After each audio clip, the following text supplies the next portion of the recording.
Fala, Júlia, tudo bem? Então vamos lá com calma, né? Fazer o seu exercício lá, sua dúvida, beleza? Você está com dúvida nesse exercício, né? Como é que a gente começa ele? Ele é um exercício de segunda fase, então ele é um pouquinho chato, porque ele requer algumas coisinhas, né? Algumas habilidades, umas pré-habilidades que a gente tem que ter. E pode ser que isso esteja pegando aí. Mas se você ler com calma, você vai perceber que é possível de fazer com o conhecimento que você tem. Então, vamos fazer uns testes aqui. Ele começa falando do iodo, né? Dá toda uma história aqui. Ele fala assim, ó, o iodo elementar é uma molécula diatômica em temperatura ambiente e é sólido. Então está dizendo que o iodo é sólido. Então o iodo, né? Por mais que eu não reconheça a sua fórmula molecular, eu sei que ele é sólido. Mas o iodo geralmente ele é diatômico, né? Como todo elemento da família 7A, né? Todo halogênio. E sólido, eu representaria ele como I2S de sólido, tá? Ele fala assim, apresenta coloração violeta, escura, enfim. Quando o iodo é aquecido, ele forma vapores. Então ele fala assim, quando o iodo sólido é aquecido, ele vai para vapor. Então, sólido, S, tá? Vapor, gás. Então, ele está dizendo que o iodo não apresenta o estado intermediário líquido. Ou seja, ele vai direto para o estado gasoso. Beleza? Bom, esse fenômeno é observado em laboratório por meio de um experimento em que o iodo é colocado em um becker coberto por uma cápsula de vidro contendo gelo. Ao aquecer o iodo, observa a transformação do sólido em vapor. Então, está insistindo de novo. Quando você aquece o iodo, o sólido vira vapor direto. Beleza? Então, ele está insistindo que o iodo não apresenta o estado líquido. Quando os vapores do iodo atingem a superfície fria da cápsula de vidro, ocorre a formação de cristais, conforme representado na figura. Então, ele meio que descreveu o que está acontecendo no experimento. Ele falou assim, aqui nós temos o iodo, certo? Esse iodo, ele está no estado sólido. Quando aquece, esse iodo vira vapor. Então, aqui nós temos o iodo no estado gasoso. Beleza? Aí, quando esse iodo vaporiza, ele toca nessa superfície de cima, que está fria. Essa superfície fria cristaliza novamente o iodo. E ele vai para o estado sólido. Então, o exercício está dizendo que o iodo sólido aquecido, ele vira vapor e quando toca a superfície fria na tampinha do recipiente, ele solidifica novamente, beleza? Obviamente depois que a gente cessa o aquecimento aqui. Então ele meio que desenhou o probleminha para a gente. Agora vamos ver o que ele nos mostra a partir disso, tá? Bom, aí ele dá aqui algumas informações para a gente, informações experimentais, fala de densidade, fase superior, fase inferior. E aqui no início ele fala assim, o iodo pode ser preparado em laboratório misturando sobreaquecimento as soluções aquosas de nitrito de potássio. Ele já deu reagente para produzir iodo, iodeto de potássio, mais um reagente para produzir iodo, ácido sulfúrico, mais um reagente. O produto da reação apresentada, além de água, né, apresenta água, então esse é um produto da reação, NO, que também é um produto, e K2SO4, além do iodo. Então ele meio que descreveu a reação para você, tá? Então esse trechinho aqui, ele meio que descreve a reação para a gente, né? Aí ele fala que o iodo é pouco solúvel, dá aqui algumas características, né? Fala do ânion de iodeto, tem algumas informações aqui que são informações métricas, né? Aí a gente pode ler tudo isso ou pode fazer o que eu sugiro sempre, tá? Ao invés de você ficar lendo tudo isso, você vem na pergunta. Porque a primeira pergunta, olha só a primeira pergunta. Ele fala assim, forneça o grupo de elementos da classificação periódica a qual o iodo pertence. O iodo é um halogênio, e os halogênios pertencem toda a família 7A. Então essa pergunta não tem nada a ver com o texto. Ou seja, ler aquele texto todo é inútil para responder o item A, entendeu? Então ele fala, forneça o nome do grupo de elementos da classificação periódica a qual o iodo pertence.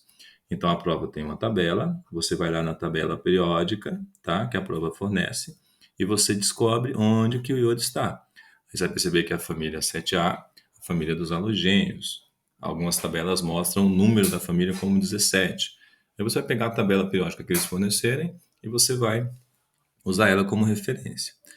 Aqui ele fala, cite o fenômeno, né, físico representado no experimento envolvendo o aquecimento do iodo. Então, a gente disse que o iodo, ele estava lá no estado sólido inicialmente, ele foi aquecido, depois ele foi para iodo no estado gasoso, Depois ele foi resfriado e voltou, tá? Para iodo. Deixa eu apagar aqui. Estou na posição ruim de escrever, tá? Aí ele voltou para iodo no estado sólido novamente, beleza?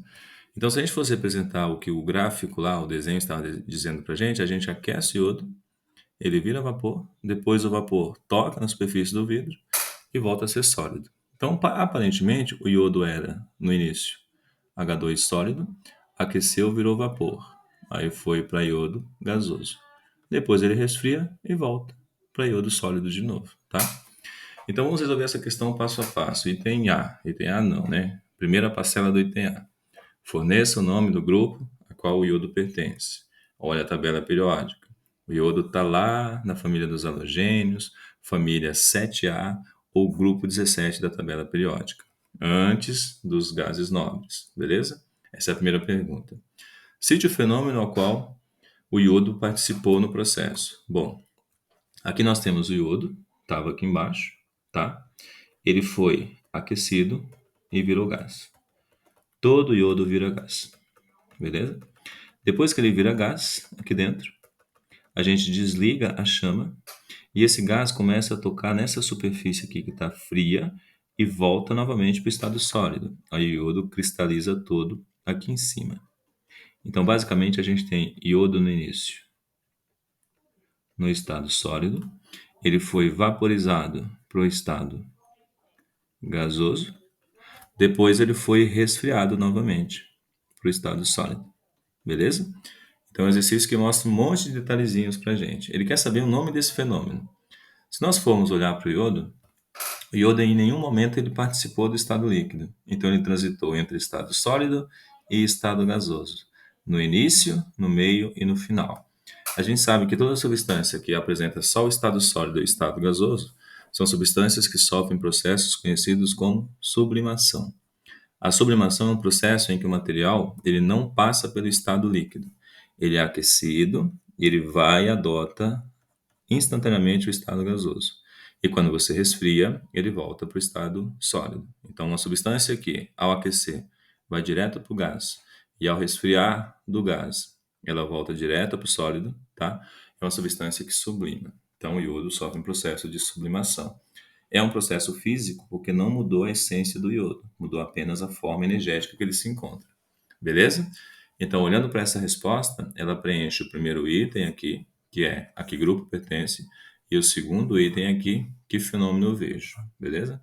Então, é só isso nessa primeira parte, que é o grupo A, que é o item A. Agora, vamos lá para a segunda parte. Beleza, ó, então vamos para a nossa segunda parte do exercício. Olha só. A segunda parte ele fala assim, ó. Equacione, né? Equacione a reação. Então ele quer que você ache a reação, beleza? Só que é assim, equacione a reação onde? Descrita no texto. Então, você tem que agora ir lá no texto correndo e encontrar onde essa equação está descrita. Aí você volta no texto, tá? Filtrando toda aquela bagunça e olha só o que está escrito, onde está descrita essa reação, beleza? Então, ó, quem me comandou isso foi a pergunta. Aí você vem e olha no texto. Você vai perceber que tem um trecho que ele descreve a reação. Ele fala: iodo pode ser preparado em laboratório misturando sobre aquecimento soluções de nitrito de potássio, deu aqui o KNO2, tá? Iodeto de potássio, KI, ácido sulfúrico, beleza? E esses três caras, quando reagem, produz água, monóxido nitroso, NO, o mesmo iodo, o próprio iodo e K2SO4. Então, se você ler essa reação, você tem 3 reagentes e 4 produtos. Olha só. Tá vendo? E aí, o nosso trabalho aqui é montou a reação, primeira parcela da questão, ok. Então, vamos chamar isso de primeira parcela da questão. Beleza? A segunda parcela é você, segundo o exercício, fazer o balanceamento e apresentar o agente oxidante. O balanceamento, ele mostra tudo pra gente, tá? Tem que saber fazer, ó, esse NOx de cada uma das espécies, tá? O NOx, esse cara aqui não é esse, não é 7, tá? Deixa eu só mudar aqui. Deixa eu voltar. Pegar aqui uma borracha. Vou usar uma outra cor aqui, tá? um azulzinho. Ó, beleza, eu vou apagar esse NOx aqui, tá? Qual que é o NOx do nitrogênio no KNO2? Lembrando, ó, a gente faz assim, ó, KNO2. Aquela molécula inteira não tem carga nenhuma, que é o que ele apresenta pra gente aqui. KNO2 nós temos um K, nós temos um N e nós temos dois O. Beleza? Tudo isso tem que dar zero a carga, beleza? O K é mais um, o N eu não sei, o O é menos 2. Então, o que que nós fizemos? A gente pegou agora os NOx que são conhecidos, que é do oxigênio e da família 1A, e vamos tentar descobrir o X. Então, cada potássio vale 1, cada nitrogênio vale X, cada oxigênio menos 2, eu tenho 2, vai dar um total de menos 4. Tudo isso tem que dar zero, beleza? Então, esse X vai ser igual a 4 menos 1, esse x é igual a 3.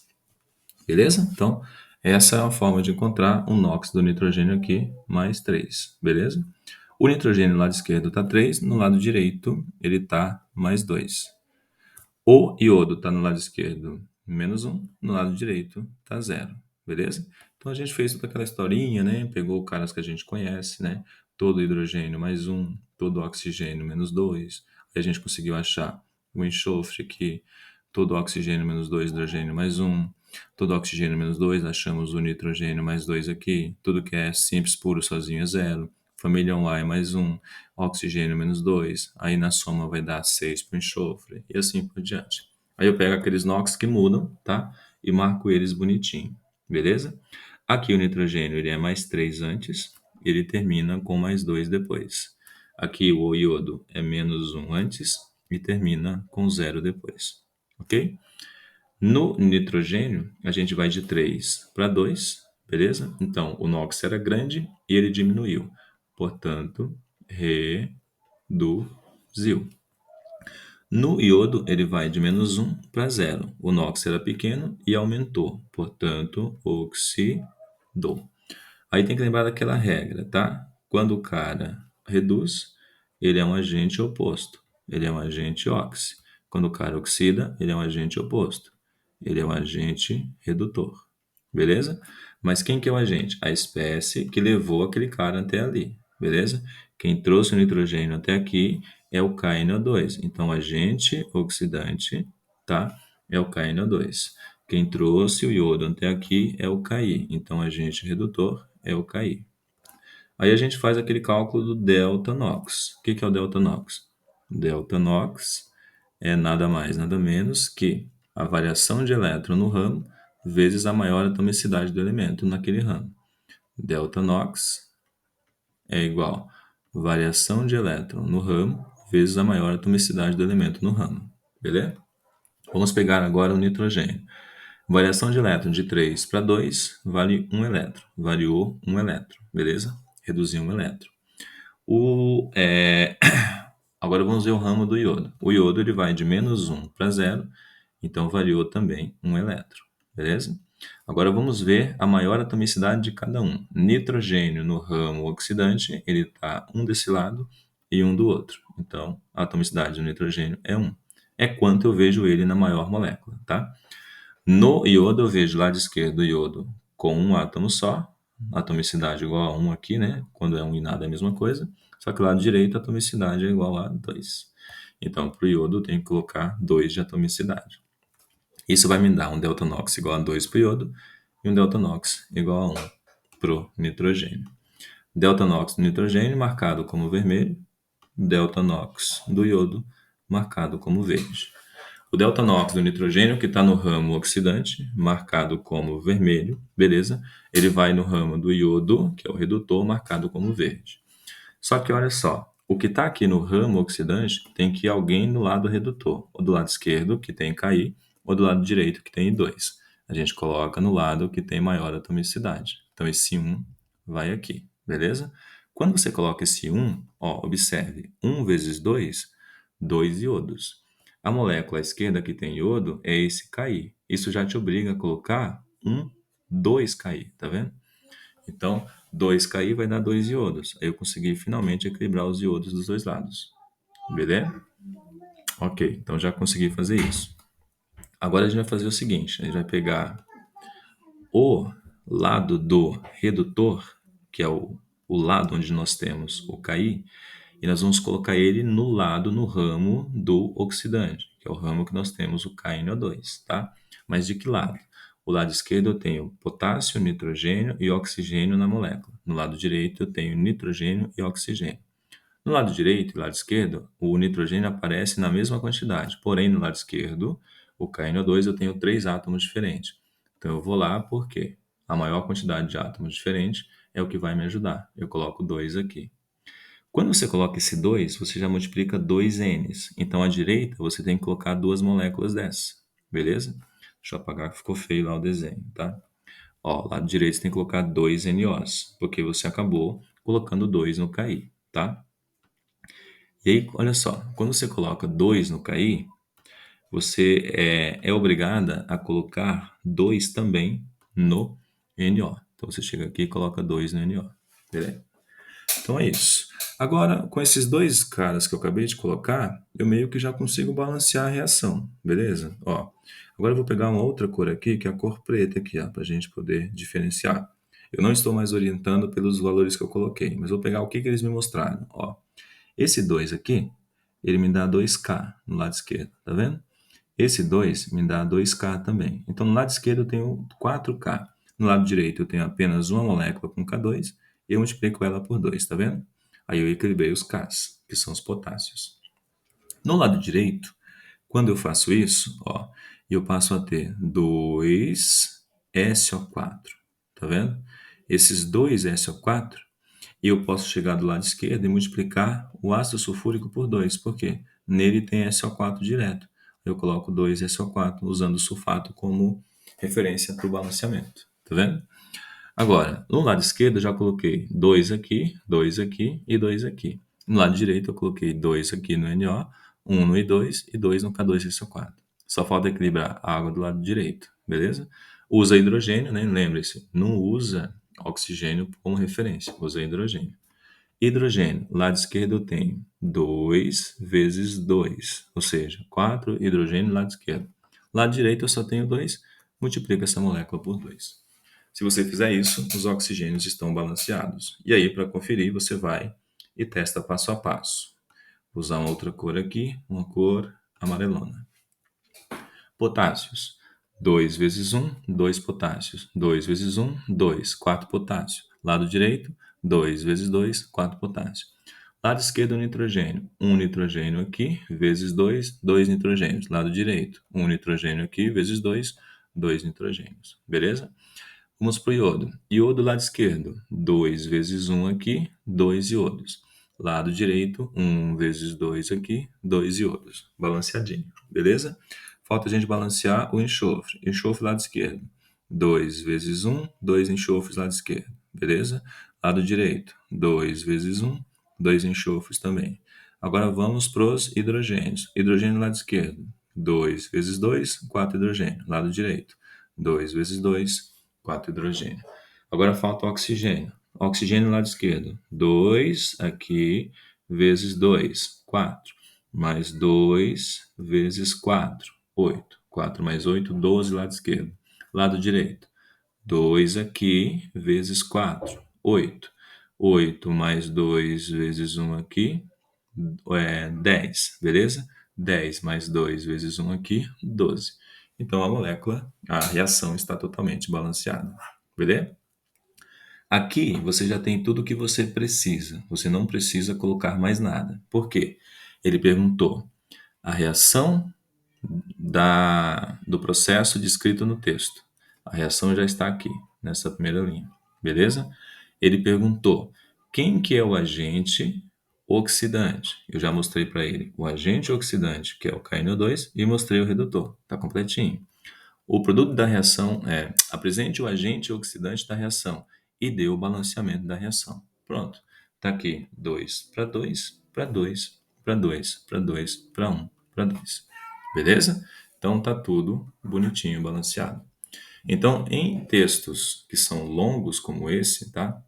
Em reações não, né? Em questões que são longas como essa, a sugestão é que você sempre olhe para o texto, tente imaginar o que ele é. Se não conseguir, não importe. vai direto na pergunta. O que que a pergunta faz? Ela filtra seu pensamento. Ela chega e fala: eu quero saber isso na tabela periódica. Eu vou na tabela. O nome do fenômeno é uma coisa nada a ver, não tem nada escrito lá.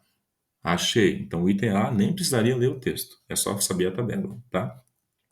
O item B, ele te obriga a pensar um pouco mais. No item B, você tem que gastar um pouquinho aí de oxidação. Mas o próprio exercício fala: eu equacionei para você lá e descrevi a reação. Procura. Você procura e coloca aqui. Então tá lá, beleza? Balancear pode ser que dê um trabalho. Mas apresente o agente oxidante. Quando você descobre o NOx de cada um aqui em cima, você consegue saber quem oxida e quem reduz. E na dúvida, segue aquele princípio. Na dúvida, CRAL. Beleza? Quando o cara reduz, é agente oxidante. E quando o cara oxida, é agente redutor, cara. Beleza? Então, é isso. Tá bom? Desculpa a demora, espero que você tenha entendido, beleza? Qualquer dúvida vai mandando e eu vou respondendo no tempo que eu consigo. Fechou? Valeu e bons estudos aí.